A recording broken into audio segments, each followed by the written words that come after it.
Hecho en las armas y en las sombras, murió entre el fuego a la medianoche. La vida de Luis Alfonso Murillo Acosta, el Güero Ranas, podría resumirse en dos palabras: rápida y furiosa.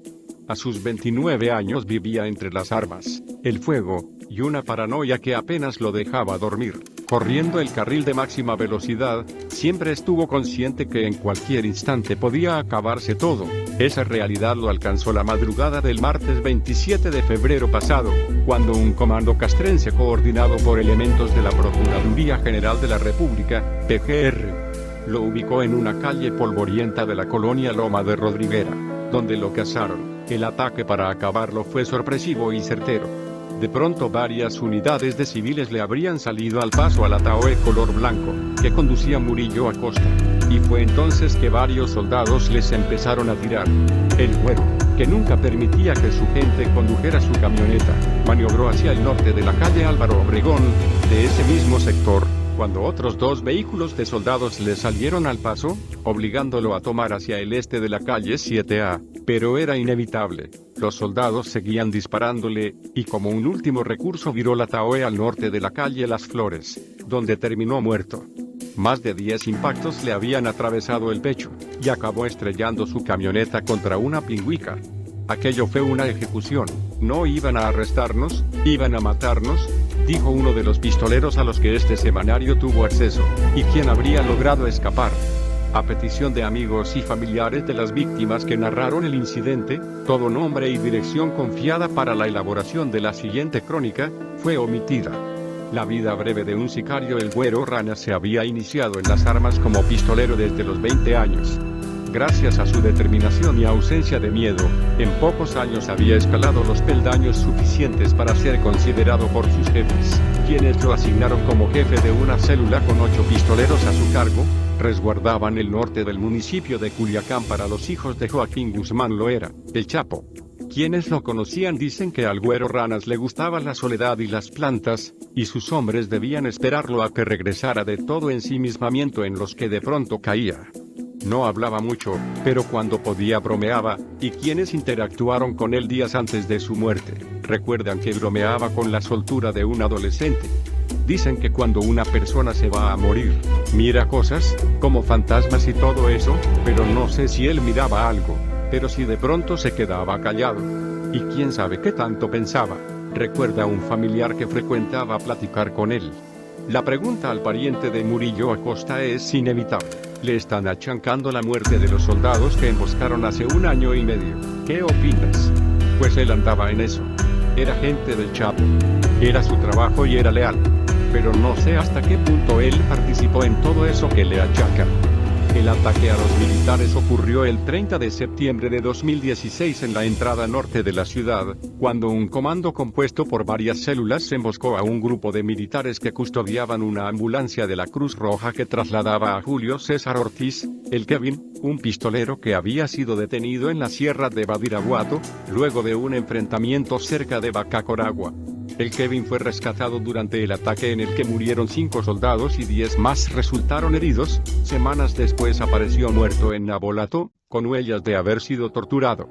Fuentes de la PGR filtraron información de que había sido el Güero Ranas junto a Francisco Zazueta Rosales el Chimal, quien coordinó el ataque a los soldados la madrugada de aquel 30 de septiembre. Como haya sido, ya no cambia nada, sostuvo el familiar de Murillo Acosta. La muerte llama a la puerta la noche que lo mataron. El Güero Ranas estaba con Javier Jaciel Mendívil, el primo, de 32 años, en un domicilio de Loma de Rodriguera. Entre bromas y esperas, escuchaban en sus radios los varios reportes de sus punteros, quienes puntuales les advertían sobre la presencia de elementos castrenses o de marinos. Lo que no consideraron los punteros en ese momento, era que tanto marinos como soldados tenían meses moviéndose en carros particulares. Por eso fue que nadie les advirtió con tiempo sobre la presencia de los soldados, y por eso fue que, justo al salir del domicilio donde esperaban y donde aparentemente ya los tenían ubicados, fueron embestidos por las camionetas de civiles, donde viajaban los soldados.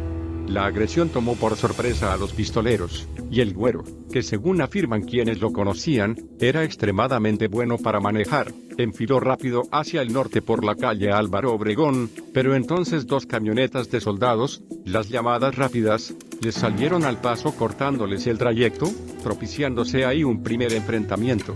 Se cree que en ese encontronazo, de menos de 60 segundos, el güero y el primo habrían recibido la mitad de los disparos que terminaron por matarlos.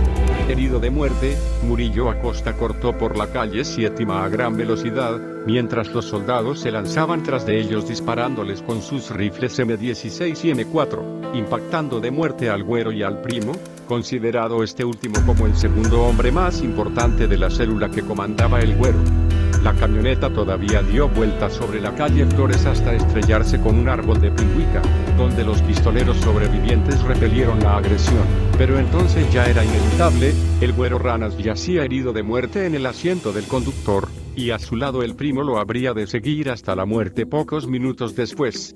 Peor que el infierno, don Ernesto dormía en su casa plácidamente cuando varios disparos, como cañonazos, lo despertaron en medio de la noche. Aterrado se tiró al suelo, y consciente que en cualquier momento podía acabársele la vida, se metió debajo de la cama junto con su mujer. Su hija, en el cuarto contiguo, gritaba de pánico, pero don Ernesto, de 75 años, le decía que por nada del mundo se levantara. Esto era peor que el infierno, dijo al día siguiente el hombre, quien sugiere que aunque la balacera duró casi 10 minutos, para él se sintió como una eternidad por la intensidad de los disparos, y el correr de los soldados que rodearon casas y manzanas en busca de los 3 pistoleros que lograron escapar. Según informes de las autoridades, el güero Ranas y el primo quedaron muertos en la camioneta, mientras 3 presuntos pistoleros fueron arrestados, aunque presumen que al menos 3 hombres más lograron escapar, y ese habría sido el motivo por el cual los soldados no dejaban acercarse a nadie a la escena del crimen. De acuerdo a familiares de las víctimas, Jaciel aún estaba con vida y si hubiera recibido ayuda médica habría salvado la vida, pero el hermetismo de los soldados evitó que recibiera atención médica, y por eso murió. Queremos que se investigue, y que se haga justicia, exigieron familiares.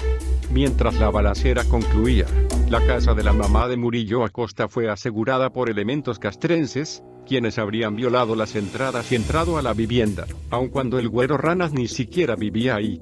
También entraron a casa de su mujer, y tomaron cosas que encontraron, y consideramos que ese tipo de abusos no deben ocurrir, pero como son la autoridad, ¿quién les dice algo?, observaron familiares. Otra fuente cercana a los pistoleros que lograron escapar asegura que en el operativo había gente de la DEA. Aunque esa información no fue confirmada, la DEA en Washington D.C. recomendó contactar al consulado de Estados Unidos en Ciudad de México, mientras que voceros del consulado objetaron que ellos no podían dar información al respecto. Había gente de la DEA, porque me contó uno de los que se escaparon que durante el enfrentamiento, 2 agentes estaban hablando en inglés. Eso por una parte, por la otra, ¿por qué no cuentan que durante la balacera 5 soldados quedaron muertos?, dijo una fuente familiarizada con el caso, y quien dijo ser cercano a uno de los pistoleros. Sobre esa posibilidad, Río se cuestionó a los vecinos. Sin embargo, todas las personas consultadas dijeron no haber visto ningún soldado muerto. ¿Y qué íbamos a ver, si no nos dejaron asomarnos ni a la calle? Todo lo tenían bien rodeado, dijo un vecino consultado. El temor de la comunidad se mantuvo a flor de piel, incluso días después del enfrentamiento, mientras que familiares del güero Ranas y el primo, acusaron que durante el funeral y durante el entierro, grupos armados de soldados hostigaron el dolor de la familia. Ya están muertos, ¿ya qué más quieren? Y no está bien que vayan al panteón, los soldados, y nos rodeen, como si nos fueran a hacer algo, lamentó uno de los familiares. Más información en el blog del narco.com.